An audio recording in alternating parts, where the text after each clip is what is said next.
ಮಧ್ಯರಾತ್ರಿ ಸರಿಸುಮಾರು 12 ಗಂಟೆ. ಆ ಟೈಮಲ್ಲಿ ಒಂದು ದೆವ್ವದ ಬಸ್ಸಲ್ಲಿ ನಡೆದಂಥ ನೈಜ ಘಟನೆ ನಾನು ಕೇಳಿದ್ರೆ ಒಂದು ನಿಮಿಷ ಯಾರಿಗಾದ್ರೂ ಮೈ ಜುಮ್ ಅನ್ನುತ್ತೆ. ಅಂಥ ಘಟನೆ ಇವತ್ತಿನ ವಿಡಿಯೋದಲ್ಲಿ ಹೇಳ್ತಾ ಇರೋದು. ಸೊ ಆ ಬಸ್ನ ತನಿಖೆ ಮಾಡೋಕೆ ಬಂದಂಥ ಪೊಲೀಸೇ ಒಂದು ಸ್ಟೇಟ್ಮೆಂಟ್ನ ಕೊಡ್ತಾನೆ. ಏನಪ್ಪ ಅಂತಂದರೆ, ಈ ಬಸ್ಸಲ್ಲಿ ದೆವ್ವ ಇದೆ, 3 ದೆವ್ವಗಳಿದಾವೆ ಅಂತಂದು. ಸೊ ಏನಕ್ಕೆ ಆ ಥರ ಕೊಟ್ಟ ಅವನು ಆ ಸ್ಟೇಟ್ಮೆಂಟ್ನ? ಇನ್ನೊಂದು ವಿಚಾರ ಏನಪ್ಪ ಅಂತಂದರೆ, ಈಗ ಎಲ್ಲ ಪೆಟ್ರೋಲ್ ಗಾಡೀಲಿ ಪೆಟ್ರೋಲ್ ಟ್ಯಾಂಕ್ ಓಪನ್ ಮಾಡಿದರೆ ಪೆಟ್ರೋಲ್ ಇರುತ್ತೆ. ಆದರೆ ಈ ಬಸ್ಸಲ್ಲಿ ಪೆಟ್ರೋಲ್ ಟ್ಯಾಂಕ್ ಓಪನ್ ಮಾಡಿ ನೋಡಿದರೆ ಅದು ತುಂಬ ರಕ್ತ ತುಂಬಿತ್ತು. ರಕ್ತ ಅಂದರೆ ಫುಲ್ಲು ರಕ್ತ ತುಂಬಿತ್ತು. ಆ ಘಟನೆಯನ್ನು ನೋಡಿದ ಪೊಲೀಸು 2 ನಿಮಿಷ ದಂಗ ನಿಲ್ತಾನೆ. ಏನಪ್ಪ ಆ ಘಟನೆ? ಸೊ ಇದು ಎಲ್ಲಿ ನಡೀತು? ಇದು ಕಟ್ಟುಕತೆ ಅಂತೂ ಅಲ್ಲ, ನಿಜವಾದ ಘಟನೆ. ಸೊ ಈ ಕಥೆನ ನೋಡ್ಬೇಕು ಅಂತಂದರೆ ಸ್ಕಿಪ್ ಮಾಡಿದೆ ವಿಡಿಯೋ ಕಂಪ್ಲೀಟಾಗಿ ನೋಡಿ ಬನ್ನಿ. ಈ ನೈಜ ಘಟನೆ ಬಂದು 14 ನವೆಂಬರ್ 1995 ನಡೆದಂಥ ಘಟನೆ. ಎಲ್ಲಿ ನಡೀತಪ್ಪ ಅಂತಂದರೆ ಚೈನಾ. ಸೊ ಚೈನಾದಲ್ಲಿ ನಡೆದ ನೈಜ ಘಟನೆ ಬಗ್ಗೆ ಮಾತಾಡೋಣ ನಾನೀಗ. ಸರಿಸುಮಾರು ರಾತ್ರಿ 12 ಗಂಟೆ ಆಗಿತ್ತು. ಆ ಟೈಮಲ್ಲಿ ರೂಟ್ ನಂಬರ್ 375 ಕಡೆ ಹೋಗೋ ಮೀನ್ಸ್ ಫ್ರಾಗ್ನೆಂಟ್ ಹಿಲ್ ಅನ್ನೋ ಒಂದು ಸ್ಥಳಕ್ಕೆ ಹೋಗುವಂಥ ಬಸ್ಸು ಅದೇ ಕೊನೆಯ ಬಸ್ ಆಗಿತ್ತು. ಸೊ ಆ ಕೊನೆಯ ಬಸ್ ಆಗಿರೋದ್ರಿಂದ ಆಲ್ಮೋಸ್ಟ್ ಯಾರೇ ಹತ್ತರಿದ್ರು ಇಳಿಯರಿದ್ರು ಆ ಬಸ್ನ ಮಿಸ್ ಮಾಡ್ಕೊಳಲ್ಲ ಅಂತಲೇ ಒಂದು ಥಾಟ್ ಅಂತೂ ಬಂದೇ ಬರುತ್ತೆ. ಹಂಗಾಗಿ ಆ ಬಸ್ಸು ಫ್ರಾಗ್ನೆಂಟ್ ಹಿಲ್ಗೆ ರೀಚ್ ಆಗಬೇಕಾಗಿತ್ತು. ಸೊ ಈಗ ಆ ರೂಟ್ ನಂಬರ್ 370 ಬಸ್ ಬಿಟ್ಟಿರೋ ಸ್ಥಳದಿಂದ ಫ್ರಾಗ್ನೆಂಟ್ ಹಿಲ್ಲು ಸರಿ ಸುಮಾರು ಒಂದು 38 ಕಿಲೋಮೀಟರ್ ಇತ್ತು. ಸೊ ಆ 38 ಕಿಲೋಮೀಟರ್ ಹೋಗೋ ದಾರಿಯಲ್ಲಿ ಆ ಬಸ್ಸಲ್ಲಿ ಒಂದು ಅಜ್ಜಿ, ಮೀನ್ಸ್ ಅಜ್ಜಿ ವಯಸ್ಸು ಅಂತಂದರೆ ಒಂದು 78 ವರ್ಷ ಅಜ್ಜಿ ವಯಸ್ಸು, ಒಬ್ಬ ಹೆಂಗಾದ ಹುಡುಗ 22 ವರ್ಷದ ಹುಡುಗ, ಆ್ಯಂಡ್ ಒಂದಿಬ್ಬರು ಲವ್ಲಿ ಕಪಲ್ಸ್ ಇರ್ತಾರೆ. ಆರಾಮಾಗಿ ಒಂದಿಬ್ಬರು ಕಪಲ್ಸ್ ಇರ್ತಾರೆ. ಅದ್ರ ಜೊತೆಗೆ ಇನ್ನೊಬ್ರು ಯಾರು ಕಂಡಕ್ಟರು, ಒಬ್ಬ ಡ್ರೈವರು, ಇಷ್ಟು ಜನ ಇರ್ತಾರೆ. ಒಂದು 10 ಕಿಲೋಮೀಟ್ರ್ ಹೋಗ್ತಾರೆ, ಏನೂ ಆಗೋದಿಲ್ಲ. ಸೊ 10 ಕಿಲೋಮೀಟ್ರ್ ಆದ ತಕ್ಷಣ ಸ್ವಲ್ಪ ಖಾಲಿ ಜಾಗ ಕಾಣಿಸುತ್ತೆ. ಆ ಖಾಲಿ ಜಾಗ ಕಂಡ ತಕ್ಷಣ ಒಂದು ಸ್ವಲ್ಪ ದೂರದಲ್ಲಿ, ಅಂದರೆ ಸ್ವಲ್ಪ ಮೊಬ್ಬು ಬೆಳಕು ಅಂತಾರಲ್ಲ, ಮೊಬ್ಬು ಲೈಟಿನ ಬೆಳಕು, ಆ ಲೈಟಿನ ಬೆಳಕಲ್ಲಿ ಯಾರೋ ಇಬ್ಬರು ವ್ಯಕ್ತಿಗಳು ನಿಂತು ನೋಡಿದ ಥರ ಆಗ್ತಾ ಇದೆ. ಅದು ಡ್ರೈವರಿಗೆ ಮಾತ್ರ ಫೀಲ್ ಆಗ್ತಾ ಇದೆ. ಹಂಗೆ ಅದಕ್ಕೆ ಇದನ್ನ ನೋಡಿ ನಿಲ್ಸಾಗ ಇದು ಕೊನೆ ಬೇರೆ ಬಸ್ ಬೇರೆ, ಅವ್ರ ಬಸ್ ಮಿಸ್ ಆಗಿಬಿಟ್ರೆ ತೊಂದರೆ ಆಗ್ತದೆ ಅವ್ರಿಗೂ ಅಂತಂದು ಬಸ್ ನಿಲ್ಲಿಸ್ತಾರೆ. ಅದು ಎಲ್ಲಿಂದ ಬರ್ತಾರೋ ಗೊತ್ತಿಲ್ಲ, ಸಡನ್ನಾಗಿ ಬಸ್ ನಿಲ್ಲಿಸಿದ ತಕ್ಷಣ ರಪ್ಪನ ಬಂದು ಬಸ್ ಮುಂದೆ ನಿಲ್ತಾರೆ. ಅವರು ಬಸ್ ಮುಂದೆ ನಿಂತ ತಕ್ಷಣ ಹತ್ತಿದ ತಕ್ಷಣ ಅಲ್ಲಿ ಆ ಅಜ್ಜಿ 78 ವರ್ಷದ ಅಜ್ಜಿ ಇತ್ತಲ್ಲ, ಆ ಅಜ್ಜಿಗೆ ಒಂದು ಸ್ವಲ್ಪ ಡೌಟ್ ಬರೋಕ್ಕೆ ಸ್ಟಾರ್ಟ್ ಆಗ್ತೈತಿ. ಅವರು ಉಡುಗೆ ತೊಡುಗೆಗಳನ್ನು ನೋಡಿ ಅವರು ನಾರ್ಮಲ್ ಆಗಿ ಶರ್ಟು ಪ್ಯಾಂಟೆಲ್ಲ ಆಗಿರಲಿಲ್ಲ. ಈ ಹಳೆಯ ಕಾಲದ ಚೈನೀಸ್ ಕಾಲದಲ್ಲಿ ಆಗ್ತಾರಲ್ಲ ಬಟ್ಟೆಗಳನ್ನ, ಆ ಥರ ಬಟ್ಟೆ ಹಾಕಿದ್ರು. ಉತ್ತನೆ ಶಾಲು, ತಲೆ ಟೋಪಿ, ಆ ಥರ. ಆದರೆ ಅವರಿಬ್ಬರು ಅಂಟಿಕೊಂಡೇ ಬಂದಿದ್ರು. ಆ ಅಂಟಿಕೊಂಡು ಬಂದಿರೋದ್ರ ಆದರೆ ಆ ಅಜ್ಜಿ ಗೊತ್ತಾಗತ್ತೆ ಅಲ್ಲಿ ಬಂದಿರೋದು ಇಬ್ಬರಲ್ಲ 3 ಅಂತಂದು. ಏನಕ್ಕಪ್ಪ ಅಂತಂದರೆ ಆ ನಡುವೆ ಒಂದು ವಿಚಿತ್ರವಾದ ಆಕೃತಿ ಇರುತ್ತೆ. ಸೊ ಅವರು ಆ ಅಜ್ಜಿಗೆ ಮಾತ್ರ ಅನುಮಾನ, ಬೇರೆ ಯಾರಿಗೂ ಅನುಮಾನ ಇಲ್ಲ. ಹಂಗಾಗಿ ಬಸ್ಸಿಗೆ ಹತ್ತಿಸ್ಕೊಂತಾರೆ, ಹೋಗ್ತಾರೆ ನಿಧಾನಕ್ಕೆ. ಹಾಗೆ ಹೋಗ್ತಾ ಬಸ್ ಕಂಡಕ್ಟರ್ ಜೊತೆಗೆ ಅಜ್ಜಿ ಮಾತಾಡ್ತಾರೆ. ಬಸ್ಸಲ್ಲಿ ಯಾಕೋ ತುಂಬ ಸ್ಮೆಲ್ ಬರ್ತಾ ಇದಲ್ಲ ಅಂತ. ಆ ಕಂಡಕ್ಟರ್ ಹೇಳ್ತಾರೆ, ಇಲ್ಲಲ್ಲ ಆ ಥರ ಏನು ಬರ್ತಾನೆ, ಇಲ್ಲ ತುಂಬ ಸ್ಮೆಲ್ ಬರ್ತಾ ಇದೆ, ಅವ್ರ ಕಡೆಯಿಂದ ಸ್ಮೆಲ್ ಬರ್ತಾ ಇದೆ, ಆ 3 ವ್ಯಕ್ತಿಗಳಿಂದ ಸ್ಮೆಲ್ ಬರ್ತಾ ಇದೆ. ಅದಕ್ಕೆ ಆ ಥರ ಏನಿಲ್ಲ, ಅವ್ರು ನೋಡೋಕೆ ವಿಚಿತ್ರವಾಗಿ ಕಾಣಿಸ್ತಾ ಇದ್ದಾರೆ ಅಂತಲೂ ಹೇಳ್ತಾರೆ ಅಜ್ಜಿ. ಆದರೆ ಇವಳಿಲ್ಲ ಆ ಥರ ಏನಿಲ್ಲಲ್ಲ ಅಂತ ಹೇಳ್ತಾರೆ. ಇಲ್ಲ ಅವರು ನಾಟಕದ ಗಮನಿಯವ್ರು ಇರ್ಬೋದು, ಅವರು ವೇಷಭೂಷಣಗಳನ್ನು ನೋಡಿದ್ರೆ ನಾಟಕದವ್ರು ಇರಬೇಕು, ಅದಕ್ಕೆ ಆ ಥರ ಸ್ಮೆಲ್ ಏನಾದ್ರು ಬರ್ತಾ ಇರ್ಬೋದೇನೋ ಅಂತ ಅಷ್ಟಕ್ಕೆ ನೆಗ್ಲೆಕ್ಟ್ ಮಾಡ್ತಾರೆ. ಹಂಗೆ ಒಂದು ಸ್ವಲ್ಪ ಇನ್ನೊಂದು 5 ಕಿಲೋಮೀಟ್ರ್ ಹೋದ ತಕ್ಷಣ ಏನೂ ತೊಂದರೆ ಆಗಲಿಲ್ಲ. ಆ ಘಟನೆನ ಮೀನ್ಸ್ ಆ 3 ವ್ಯಕ್ತಿಗಳ ಬಗ್ಗೆ ಯಾರು ತಲೆ ಕೆಡಿಸ್ಕೊಂತಿರಲಿಲ್ಲ, ಅಜ್ಜಿನ ಒಬ್ಬಳನ್ನ ಬಿಟ್ಟು. ಹಂಗಾಯ್ತು. 5 ಕಿಲೋಮೀಟ್ರ್ ದಾಟಿದ್ರು, ಹತ್ತತ್ರ ಒಂದು 15 ಕಿಲೋಮೀಟ್ರ್ ದಾಟ್ತಾರೆ. ಆ 15 ಕಿಲೋಮೀಟ್ರ್ ದಾಟಿದ ಮೇಲೆ ಆ ಕಪಲ್ಸ್ ಏನಿರ್ತಾರಲ್ಲ ಅವ್ರದ್ದು ಸ್ಟಾಪ್ ಬಂತಂದ್ರೆ ಅವ್ರು ಇಳಿದು ಹೋಗ್ತಾರೆ. ಸೊ ಇನ್ಯಾರ್ಯಾರು ಉಳಿತಾರೆ?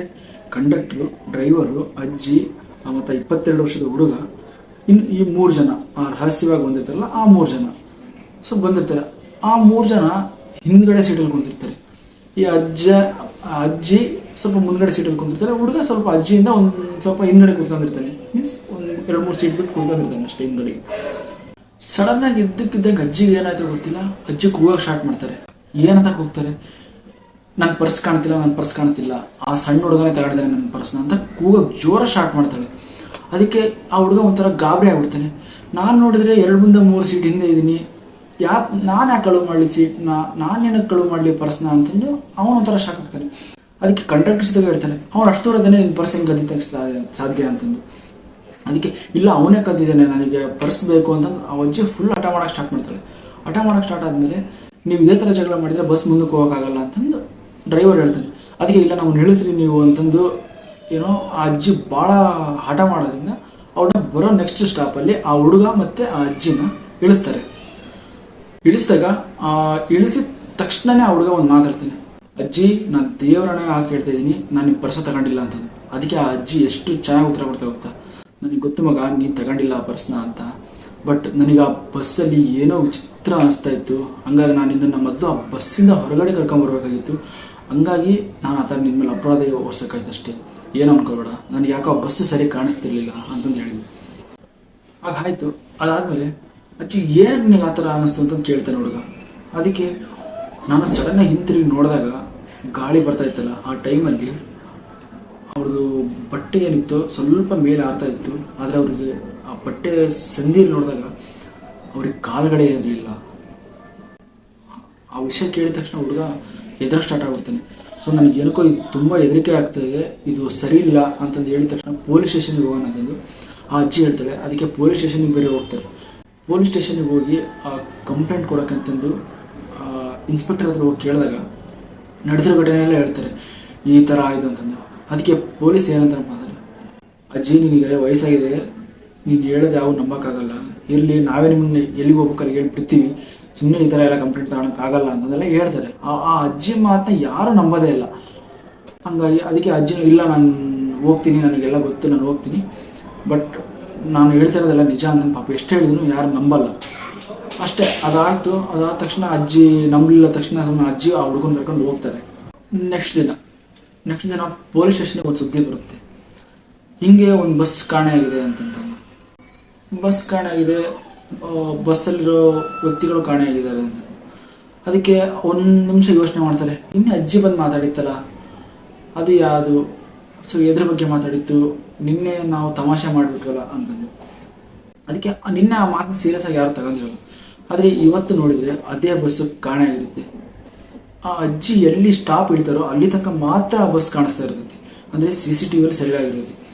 ನೆಕ್ಸ್ಟ್ ಆ 1 ಸೆಕೆಂಡ್ ಆ ಅಜ್ಜಿ ಎಲ್ಲ ಇಳಿದಾದ್ಮೇಲೆ ಆ ಬಸ್ ಎಲ್ಲಿಗೆ ಹೋಯ್ತು, ನೆಕ್ಸ್ಟ್ CC ಕ್ಯಾಮ್ರಾ ಎಲ್ಲೂ ಅದ್ರ ಪತ್ತೆನೇ ಇರೋದಿಲ್ಲ, ಎಲ್ಲೂ ಅಂದರೆ ಅದ್ರ ಬಗ್ಗೆ ಏನು ಕ್ಲೂ ಕೂಡ ಇರೋದಿಲ್ಲ, ಆ ಥರ ಕಾಣೆಯಾಗಿ ಹೋಗ್ಬಿಡ್ತದೆ ಆ ಬಸ್ಸು.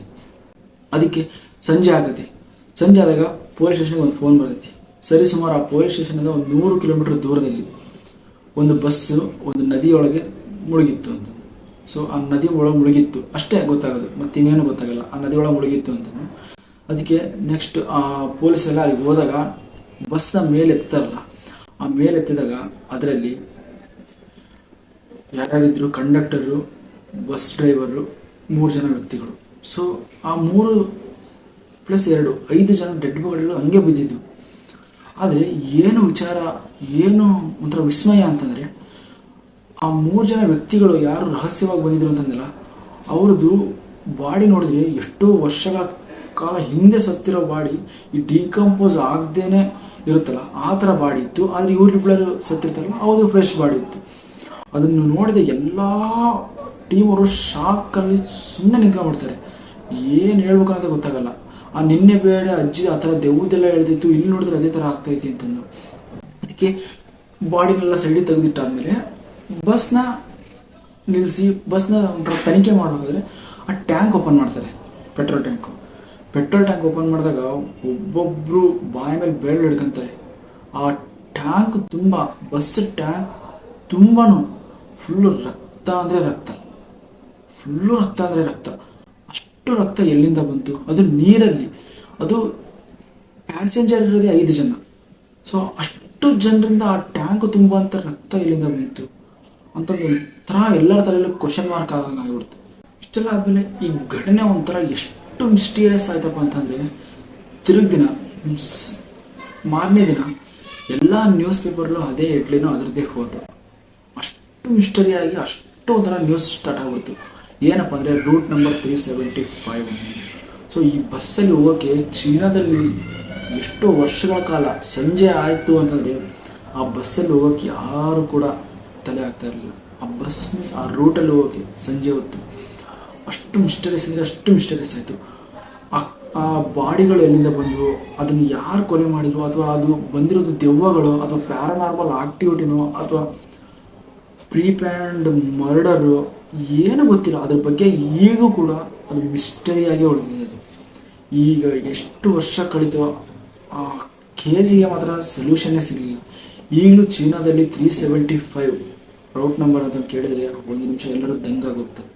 ವಿಡಿಯೋ ಇಷ್ಟ ಆಗಿರುತ್ತೆ ಅಂತ ಅನ್ಕೊತೀನಿ. ಇದೇ ಥರ ವಿಡಿಯೋ ಬೇಕಪ್ಪ ಅಂತಂದರೆ ಚಾನಲ್ ಸಬ್ಸ್ಕ್ರೈಬ್ ಮಾಡಿ, ಎಲ್ಲರೂ ಕಮೆಂಟ್ ಮಾಡಿ ನಿಮ್ಗೆ ಏನು ಅನ್ನಿಸ್ತು ಅಂತಂದು. ಇದು ಪ್ಯಾರಾನಾರ್ಮಲ್ ಆಕ್ಟಿವಿಟಿನೋ ಅಥವಾ ಕಟ್ಟುಕತೆನೋ ಏನು ಅಂತಂದರೆ ನಿಮಗೆ ಏನು ಅನ್ನಿಸ್ತು ಅನ್ನೋದು ಕಾಮೆಂಟ್ ಆಗಿ ಹೇಳಿ. ಏನಕ್ಕಪ್ಪ ಇದು ಮಾತ್ರ ನೈಜ ಘಟನೆ, ಇದನ್ನು ನೀವು ಗೂಗಲಲ್ಲಿ ಸರ್ಚ್ ಮಾಡಿ ನೋಡಿದ್ರೆ ಗೊತ್ತಾಗುತ್ತೆ. ನೆಕ್ಸ್ಟ್ ವಿಡಿಯೋದಲ್ಲಿ ಸಿಗುತ್ತೆ.